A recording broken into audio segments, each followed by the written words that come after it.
ஒரு பசுமை நிறைந்த காட்டில் ஒரு முட்டாள் ஆடு வாழ்ந்து வந்தது. அது நல்ல மனசுடையது.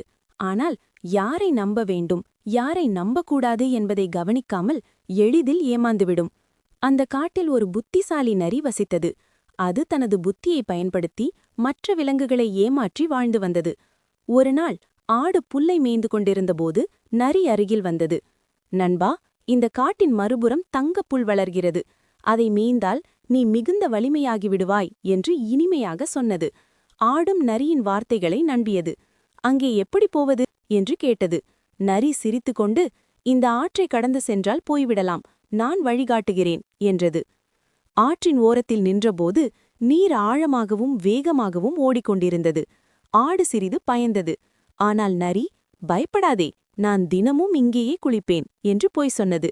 ஆடு அதை நம்பி ஆற்றில் இறங்கியது. திடீரென நீரின் வேகம் அதிகரித்து ஆடு தடுமாறத் தொடங்கியது. அப்போது ஆடு புத்திசாலித்தனமாக ஒரு பெரிய கல்லை பிடித்துக் கொண்டது. நரி தந்திரமாக தப்பிக்க நினைத்து அப்போது மற்ற விலங்குகளெல்லாம் ஓடி வந்து நரியின் சூழ்ச்சியை புரிந்து கொண்டன. அவர்கள் நரியை காட்டை விட்டு விரட்டினார்கள். ஆடு உயிர் தப்பி வெளியே வந்தது.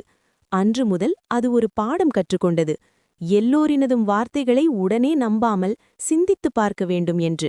புத்தி இல்லாமல் மற்றவர்களை நம்பினால் ஆபத்துக்கு வழிவகுக்கும். சிந்திப்பதுதான் உண்மையான பாதுகாப்பு.